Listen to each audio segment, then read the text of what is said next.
کسی سے صلح کرنی ہو تو پرانی باتیں کبھی نہ دہرانا، ورنہ صلح نہیں جنگ ہوگی۔ جاہل اور عالم میں اگر رات بھر بھی بحث جاری رہے تو جاہل ہی جیتے گا۔ اس ملاوٹ کے دور میں اگر تمہیں اصل زہر چاہیے تو وہ لوگوں کے دلوں میں ملے گا۔ بچھو جس طرح ڈنگ مارنے سے باز نہیں آتا، اسی طرح دھوکے باز آدمی دھوکہ دینے سے باز نہیں آتا۔ جو سچے ہوتے ہیں ان کو میٹھی باتیں کرنی نہیں آتی۔ غصہ پہاڑ کی برفیلی چوٹی کی طرح ہے، آپ چوٹی پر جا سکتے ہیں، وہاں قیام نہیں کر سکتے۔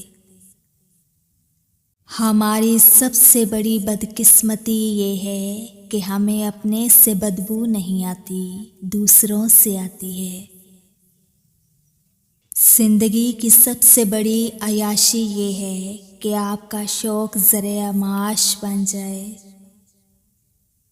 رکاوٹیں ان لوگوں کے حصوں میں آتی ہیں جن کو یقین ہوتا ہے کہ وہ منزل تک پہنچ جائیں گے۔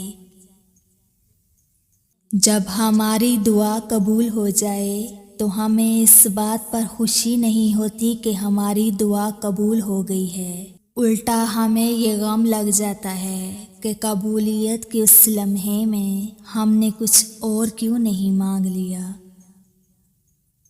دنیا میں بھونکنے والے کتے بہت ہیں، جینا چاہتے ہیں تو ان کی آواز نہ سننے کی صلاحیت پیدا کریں۔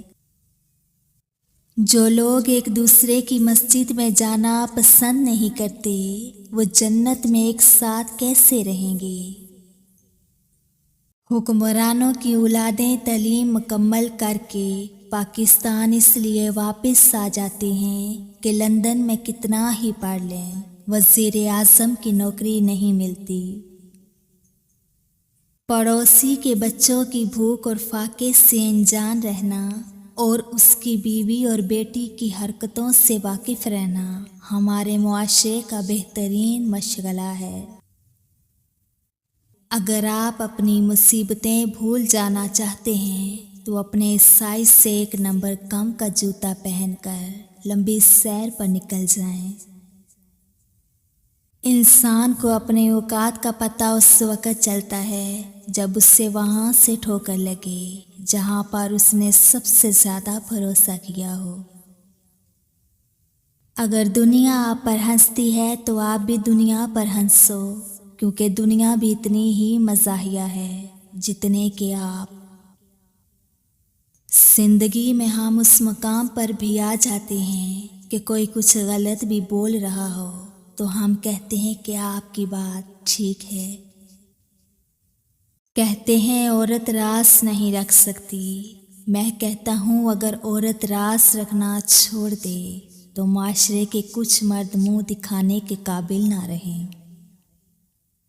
ہم کچھ لوگوں کی زندگی میں 12ویں کھلاڑی کی طرح ہوتے ہیں، جب کوئی اور دستیاب نہ ہو تو پھر ہمارا انتخاب ہوتا ہے۔